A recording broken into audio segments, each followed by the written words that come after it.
The table was set perfectly. 2 candles stood tall, flickering in the dim light. A bouquet of roses, her favorite, rested in a vase at the center. Soft music drifted from the old record player in the corner, the same song that had played on their wedding night. He adjusted his tie, glanced at the clock, and smiled. It was their anniversary, 35 years since she had said the word that had carried him through every storm. Yes. When she walked in, he expected her face to light up. Instead, she froze in the doorway. Her eyes darted to the candles, the flowers, the table, then back to him, puzzled. Why are you dressed up? What's all this for? His heart sank, though he kept the smile on his lips. This is our day, he whispered. Her brow furrowed deeper. Our day. He reached slowly for the envelope he had tucked in his jacket pocket. Because today is the day we promised forever. She tilted her head, searching his face for meaning she couldn't grasp. And in that moment, he realized she didn't remember. Not the date, not the promise, not the history they had built brick by brick. But what he didn't know was that while he had been writing letters to guide her back to him, she had been writing them too, and tonight those hidden letters would change everything. Their first anniversary had been nothing more than takeout noodles and a single candle that sputtered out halfway through dinner. They couldn't afford much then, just a tiny rented apartment with peeling wallpaper and neighbors who argued too loudly through the walls. But when the clock struck midnight, she had slipped him a folded note across the table. On it, in her hurried handwriting, were 6 simple words. 1 year down, forever to go. He kept that note tucked in his wallet for decades, its corners soft and worn from time.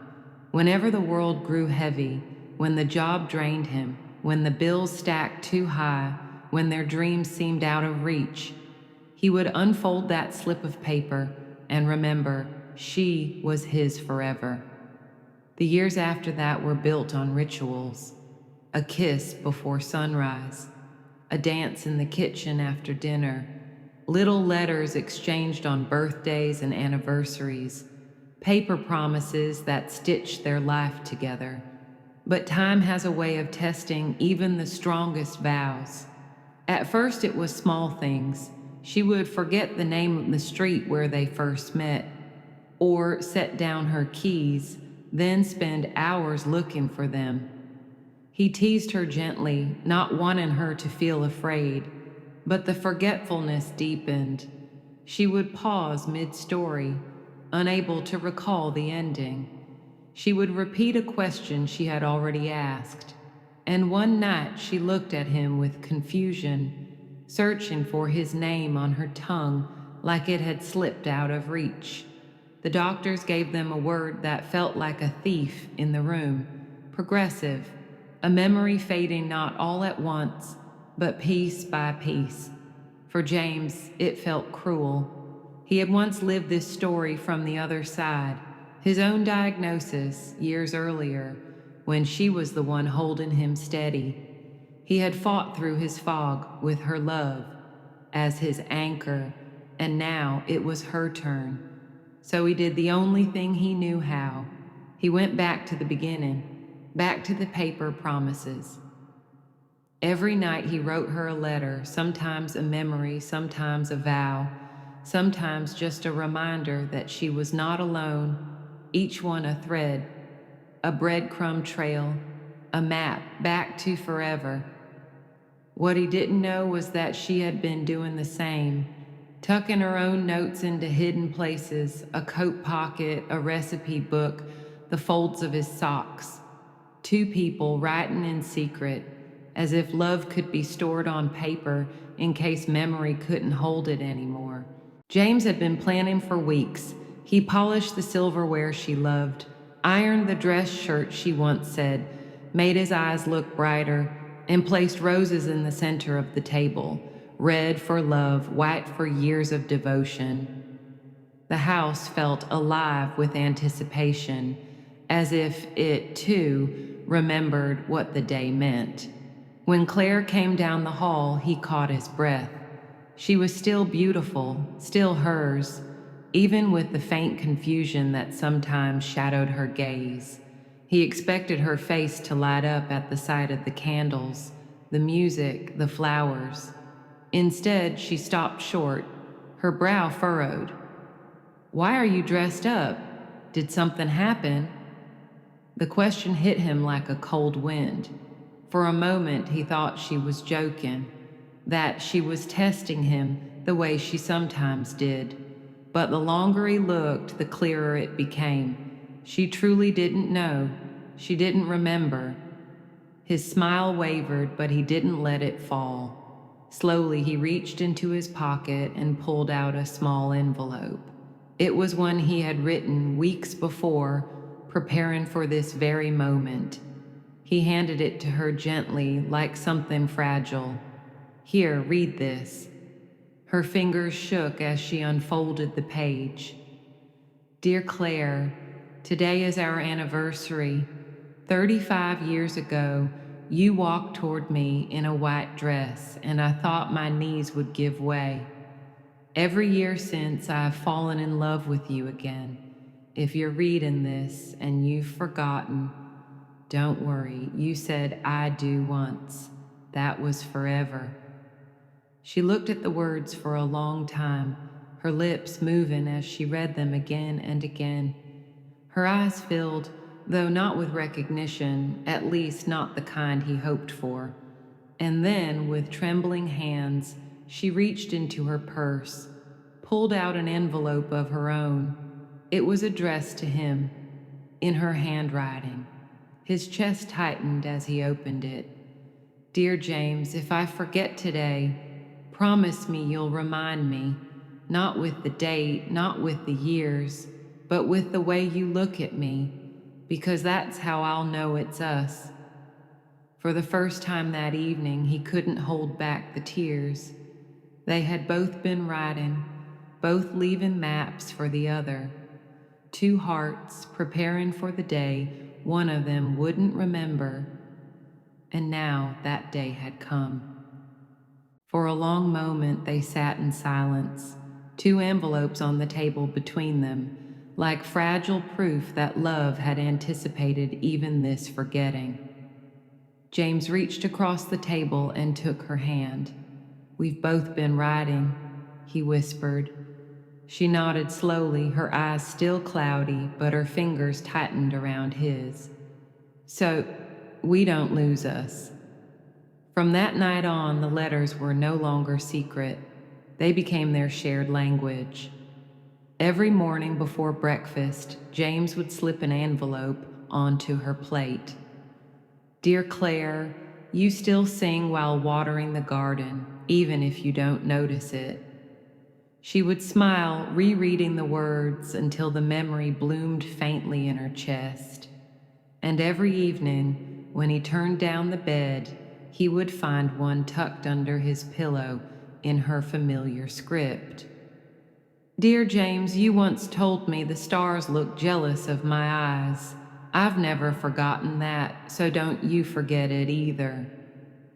On good days, they laughed at how they sometimes wrote about the same things, how both had described their rainy honeymoon night, or the way they fought over who got the last piece of pie. On hard days, when she looked at him with uncertainty, the letters carried her back to him, one word at a time. Soon their home became a gallery of memory, drawers full of envelopes, a shoebox by the bed, stacks tied with ribbon in the hall closet, each note a thread, each letter a lifeline, individually fragile, but together strong enough to hold them both. And though the forgetting came more often now, gaps opening like cracks in the sidewalk, the letters stitched those cracks closed. Not permanently, not perfectly, but enough. One evening, as they sat surrounded by envelopes scattered like autumn leaves, she looked up at him with misty eyes. "James, what if one day I forget even these?" He squeezed her hand, tears catching in his throat. "Then I'll read them to you, every last one, until you remember with your heart, if not with your mind." The anniversary dinner that night was nothing like the ones before. The roast burned in the oven when she forgot to set the timer. She asked him twice why the candles were lit, 3 times what song was playing. By dessert, she had forgotten altogether that it was their anniversary. James felt the weight pressing in, grief for the woman who was slipping from him, fear for the years that stretched ahead. But then he remembered the envelopes stacked neatly in the drawer. He rose quietly, gathered them in his arms, and laid them across the table like a feast of paper and ink. "Here," he said softly, sliding one toward her. "Read this." She opened it, her lips trembling over the words. "Dear Claire, today you spilled tea on the carpet and we laughed until our sides hurt. I want to remember that forever." She smiled faintly, the corners of her mouth tugging upward. "Did I really?" she asked. He nodded, tears threatening but held back. "You did." He handed her another and another. Soon the table was covered in letters. His to her, hers to him, each one a thread, tying her back to the life they had lived.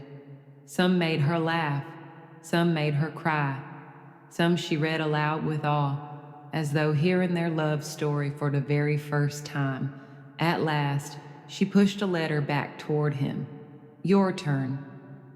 It was one of hers, written in her steadier days. "Dear James, if I forget tonight, remind me that I chose you once and I'd choose you again, because even if my mind lets go, my soul never will." He read it aloud, his voice breaking halfway through. When he looked up, her eyes were shining with something deeper than recognition. She didn't remember the anniversary, but in that moment, she remembered the love. And that was enough. When the candles burned low and the record spun to silence, they sat together in the glow of paper promises, surrounded by their own words. The years might steal their memories, but not this, never this. The days after their anniversary didn't suddenly become easier. Some mornings she woke up and asked him what day it was. Sometimes she even asked who he was. Each time his heart broke a little more, but then he would reach for an envelope. And as the paper opened, her eyes softened, her shoulders eased, and the distance between them closed again. Their marriage had always been built on rituals: morning tea, evening walks, handwritten notes slipped into lunch bags or coat pockets. Now, those rituals became their survival. Every letter was a lantern in the fog, a reminder that even when the mind lets go, love still holds on. The years stretched forward, uncertain and uneven. There were good days when she would laugh at old stories as if she'd just lived them, and bad days when no letter could anchor her fully. But always the envelopes waited, ready to remind her of a love that had not forgotten her, even when she forgot herself. On their next anniversary, there were no grand gestures, no dinner waiting on the table. Instead, they sat together in a circle of envelopes, reading aloud. Some letters made no sense. Some sparked a memory.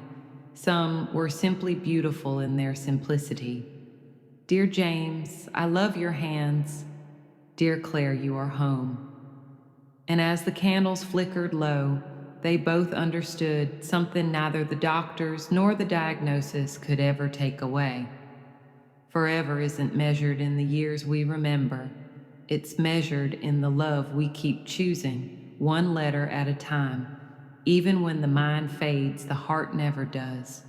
One day, memories may slip. One day, the names, the dates, the anniversaries may blur. But love can still be carried forward on paper, in ink, in words only you can write.